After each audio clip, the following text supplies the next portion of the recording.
Welcome to the WebMD Health Discovered podcast. I'm Dr. Neha Pathak, WebMD's Chief Physician Editor for Health and Lifestyle Medicine. Today, we're continuing our conversation with Dr. Barry Smith on ultra-processed foods. In this episode, we pick up where we left off. Last time, we learned how ultra-processed food companies hijack our brain and our bodies, making us crave these unhealthy combinations of chemicals by enhancing the aroma, the flavors, and the experience when we eat that type of food. In this episode, he offers us tips and strategies to hijack back our brains and behaviors to shift towards healthier and more enjoyable eating patterns. He'll walk us through mindful eating, where we're encouraged to slow down, savor each bite, and be conscious of what we're consuming. He also recommends bringing back mealtime with family recipes and group food prep. These strategies help bring back the joy in mealtime rather than leaving us feeling rushed and starved for more.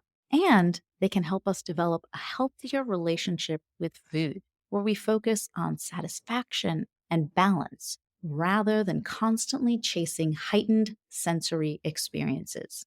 Joining us again today is my guest, Dr. Barry Smith.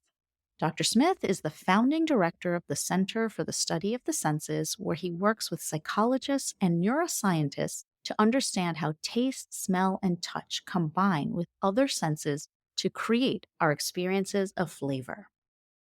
So, building on what we just discussed about the importance of social connection for our health and how the opposite, loneliness, can be so detrimental, I can't help but reflect on my own upbringing. So, my parents were also very busy raising two kids and juggling life, but a big part of our cultural heritage was cooking meals together. Simple tasks like washing lentils for me and my brother, or watching my father, who's now 88, taking the time every morning to make chai. It's a 20 to 30-minute ritual, and it's just much more than a routine. There are moments of connection. Do you think reclaiming these traditional communal approaches to food prep could be a key to breaking this cycle of disconnection? How do we hijack back our food culture to reconnect with these healthier, more mindful practices?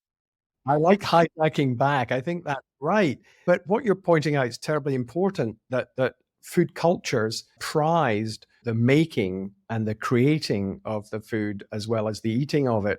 And we've become a very impatient society of late, busy people, not much time, just starts as food as fuel, but then it's pacification as well.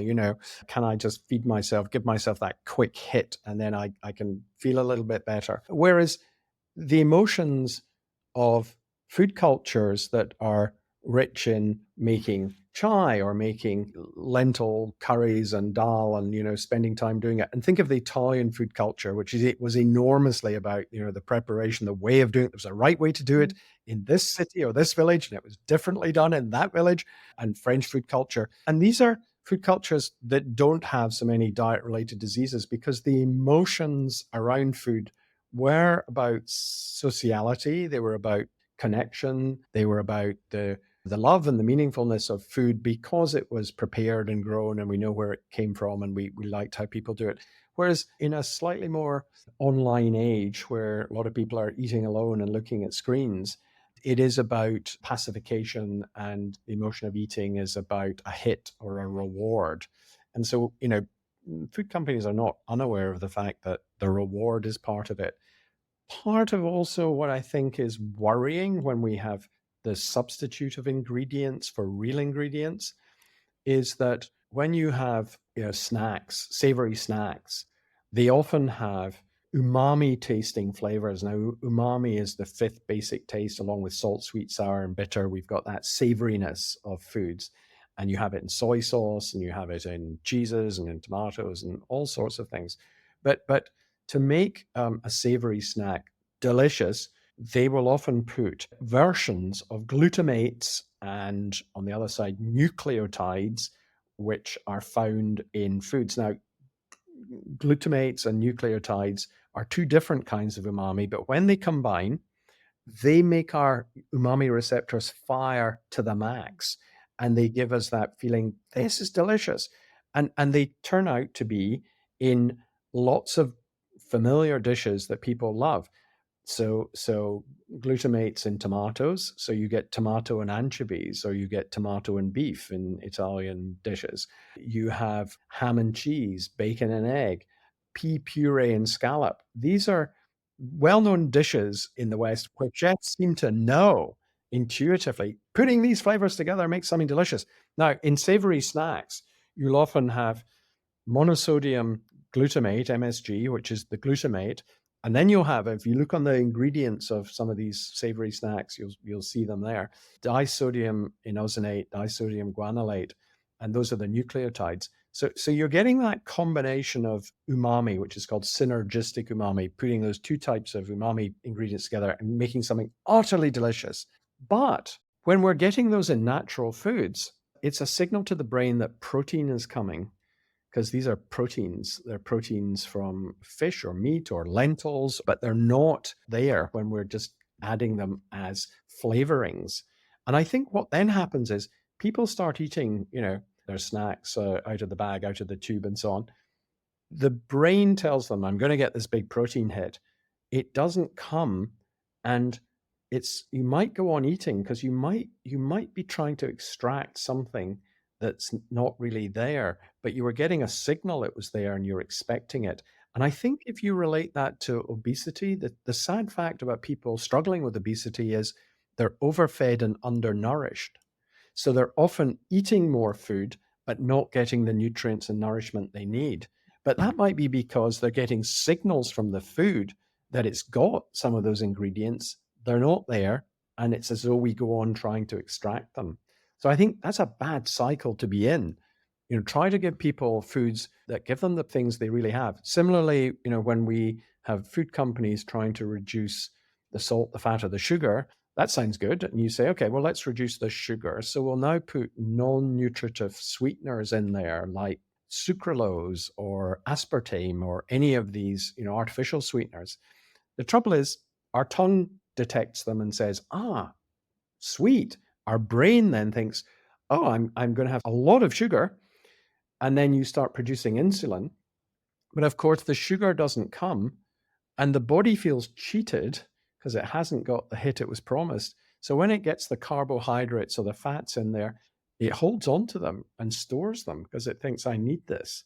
And it turns out that diet sodas are more likely to fatten you if you have them with meals than if you have them between meals.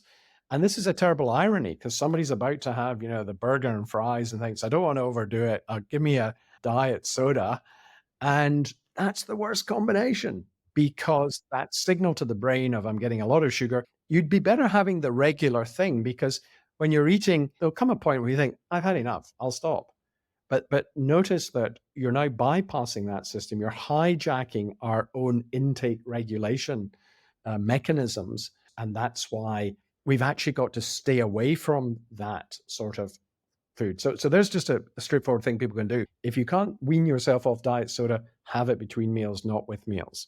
Yeah, I really appreciate that advice, and I'm always looking for practical tips like these to share with my patients. One thing I often suggest is to check the number of ingredients on the back of the package. The fewer, the better. And that's usually a sign that the food is less processed. But listening to you, I'm realizing that maybe companies are getting smart to this and disguising multiple additives under broad terms like natural flavorings. So, when we're trying to cut down on ultra processed foods without being overly judgmental or restrictive, what should we really be looking for on ingredient labels to make better choices? I mean, if there are things you want to eat, try to look for recognizable ingredients without any special categories. I go along the supermarket aisle and I think, I want potato chips. I'm not going to give up potato chips. I want potato chips. But I'll find one that says they're made of corn, oil, and salt. You think, that's what they needed to have in there, not 10 ingredients and not a lot of natural flavorings. The other thing that's interesting is we used to have, I mean, again, how we've lost both the culture of making food and the culture of eating food. We used to have nachos that were made of corn and oil and so on and so on. But we made dips. They were just vehicles to get us to have some guacamole or some salsa. And we would make the salsa or we'd buy it, if we were doing it. And it's almost as if we've got to a stage of thinking, oh, let's just combine it into one product. So instead of going and getting a jar or even making the guacamole, let's just put all that spicy flavor onto the taco. And then we've got that powder on the surface of it, which gives us that huge flavor hit. And everything happens at once. You remember we used to have adverts for shampoo. Why take 2 shampoos into the shower? You can just all combine it in one.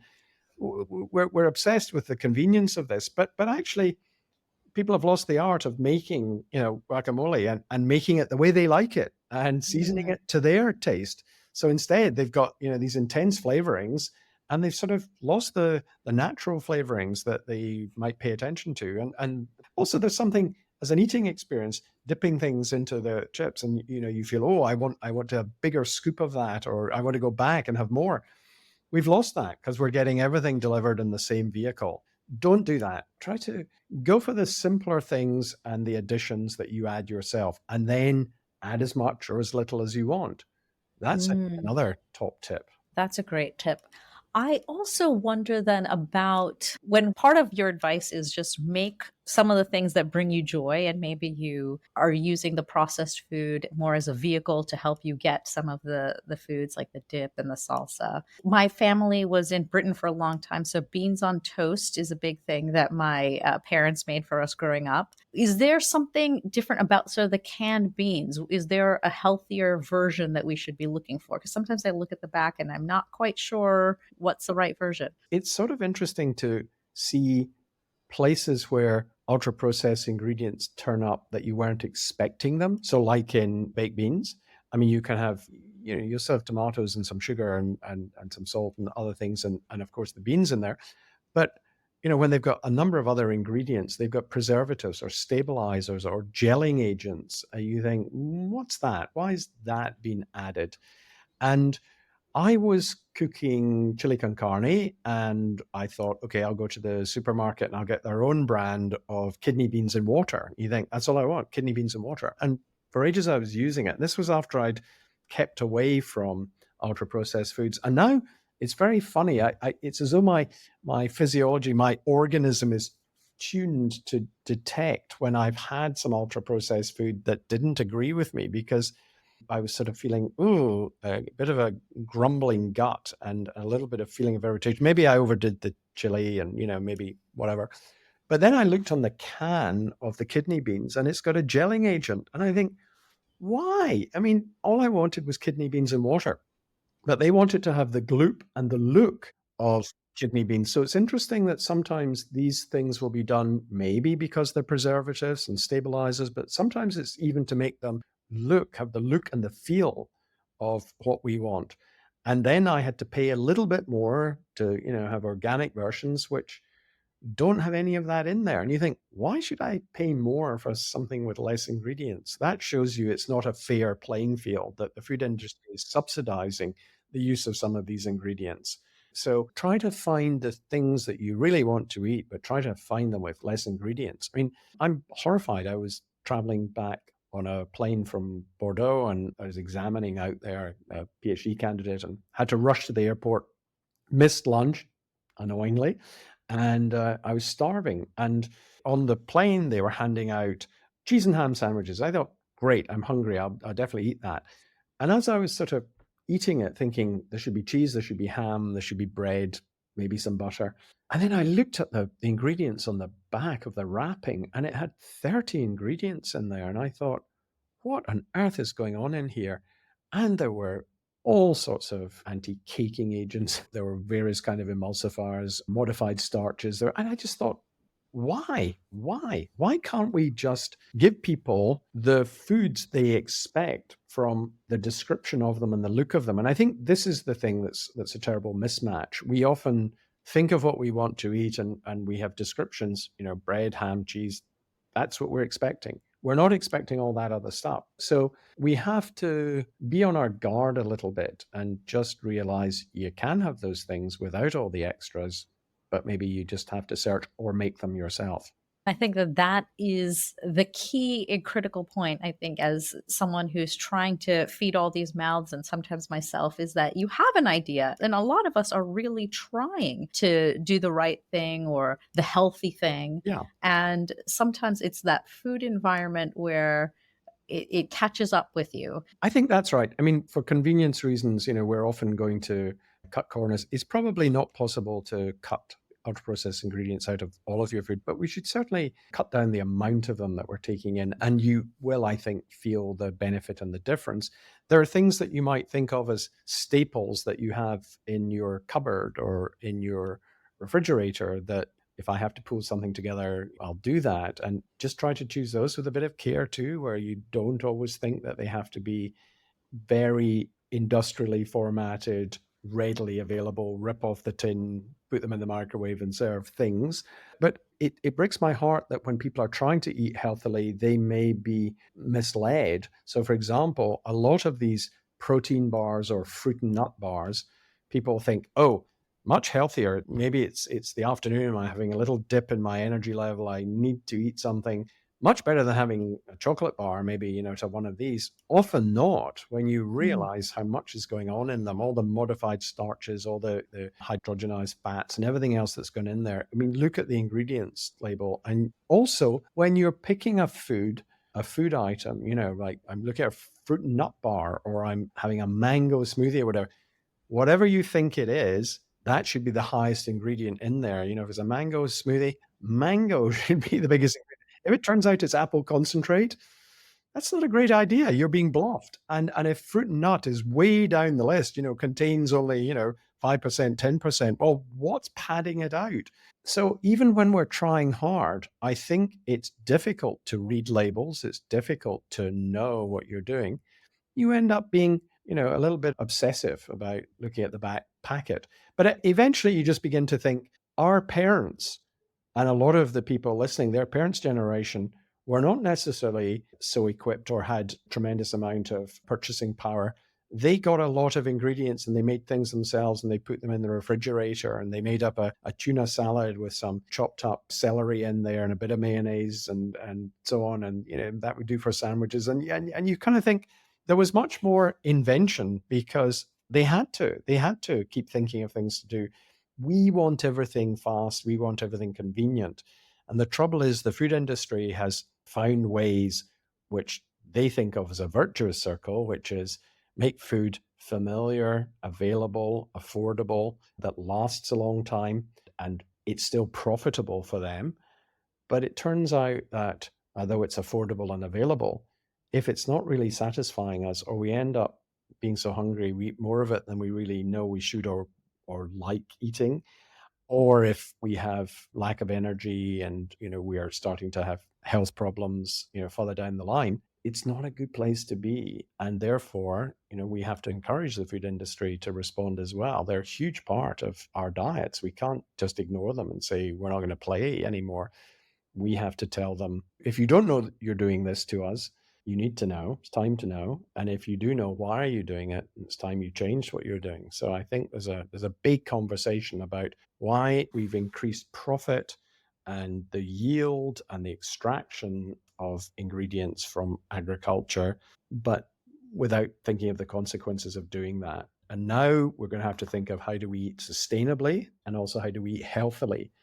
And by 2050, we'll have 10 billion people to feed on Earth, and we're going to have to think really hard about how we can feed them healthily and sustainably. So things have got to change. And it's a bad sign that, we in the comfortable West and in the global North, we're throwing away food while other parts of the world are starving. That's just not a very balanced food system, and we've got to figure out how to do better.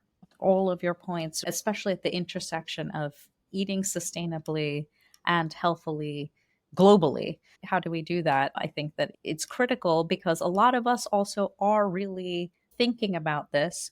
We want to do it, as we said, in a healthier way. And sometimes we're willing to pay, some of us, a higher price, but we're not necessarily getting the value of it. And the other thing we have to realize finally is that we are not going to change people's behavior by telling them you should eat this. The food has to be delicious, right? Right. So flavor first. So when people say we should eat more vegetables, more plant-based eating. Yes, but people think vegetables are a bit boring and I don't really like them. Okay, so we have to make them delicious. How do we do that? Well, we roast them, we pickle them, we can preserve them. We can do all sorts of things to them to give them more umami and more flavor. We need the umamification of vegetables. We've got to make them as delicious as having the burger, but without ultra processing the vegetables. We've got to use old techniques. I mean, when you look at the Asian diet, Japanese people live very long and they don't suffer as many diet related diseases. And they pickle vegetables and they care about the crunch and the sound and the noise and a little bit of sharpness from the pickling vinegar. They just make things taste good and crunchy and healthy. And so you're not going to tell people, eat your greens and you're just going to eat lots of broccoli and that's it. No. So it's flavor first. I think we have to recruit some of these brilliant chefs that we have around there to say, take food that's sustainable and healthy and show us how to make it really delicious. And the converse, I can tell you, find a toddler because they will tell you if something tastes good and is easy and is giving them the joy. And I think that that's certainly that I'm learning is just we've gotten a little plastic child's knife and she comes home and she wants that wrapper. She wants that sound. She is waiting for it. And so what we've discovered recently is if we give her an apple or some raspberry she's really gotten into, something she can clean herself, something she can chop herself. I mean, she will eat that apple, she will eat the banana. She wants that experience of playing with it before she eats. Exactly. And I'm so glad you said that because so many people have now realized let children play with their food. Remember, we used to be told, oh, you mustn't play with your food. Think of being an infant strapped in a high chair where this implement comes towards you, a fork comes towards you. You're told to open your mouth. You've no idea what it's like. You can't anticipate its texture. We wouldn't like that. It's a horrible experience. So if you let them play and they can feel the texture and they can smell and they can lick it and they can decide what they want to eat, they're more adventurous then. And you're right. I love the idea of letting her chop and experiment and so on. I think it has to start early. If we're going to change the food culture, it's food literacy.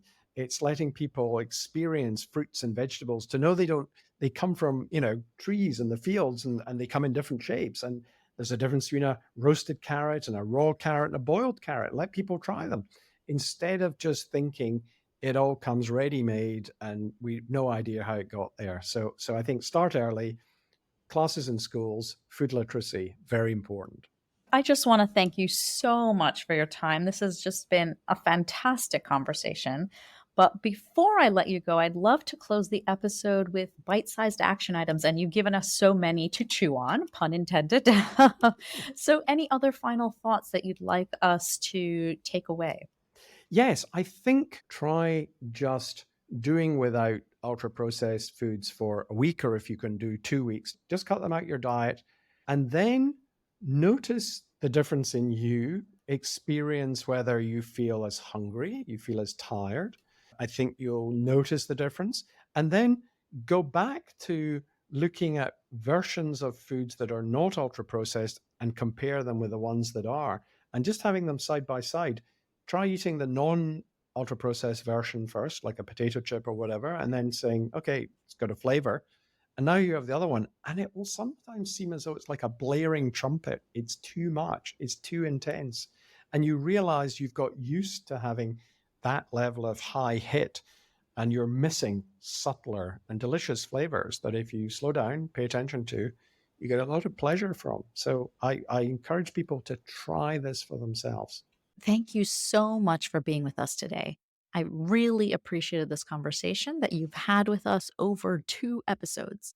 Huge pleasure. And thank you very much. It's lovely to talk to a clinician who's also got the lived experience and knows what it's like of feeding others and trying to set things straight and reset a little bit. And I wish you lots of luck with that. We've talked with Dr. Barry Smith about tips to hijack back our brains and our behaviors for healthier eating patterns.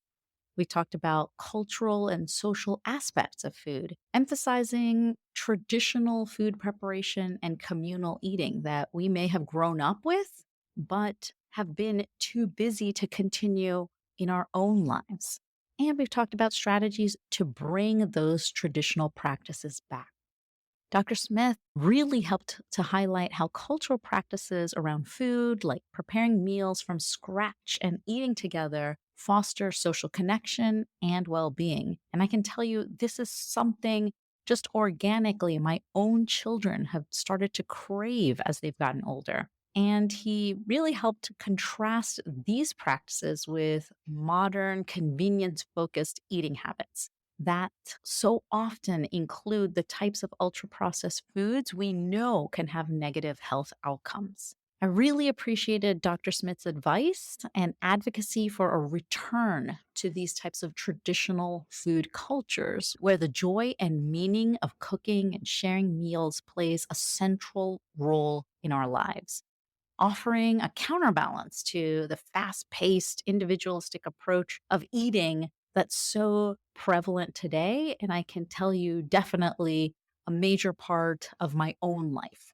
Dr. Smith helped us understand how food companies manipulate flavors using additives like glutamates and nucleotides to enhance the taste of ultra processed foods, creating a cycle where people overeat without being properly nourished. To combat this, Dr. Smith suggests practical tips like selecting foods with recognizable ingredients and, as much as possible, minimizing the intake of ultra processed items. I really, really appreciated his encouragement of mindful eating, slowing down, and engaging with food prep to discover the joy of natural flavors. Ultimately, he emphasized the need for systemic change, urging the food industry and our policymakers to prioritize our health and create a sustainable, flavor focused food production system. To find out more information about Dr. Smith, check out our show notes. Thank you so much for listening. Please take a moment to follow, rate, and review this podcast on your favorite listening platform. If you have tips and strategies that you use to hijack back your brain and behaviors to tilt us more towards healthier eating, please share. If you'd like to send me an email about topics you're interested in or questions for future guests, please send me a note at webmdpodcast@webmd.net. This is Dr. Neha Pathak for the WebMD Health Discovered podcast.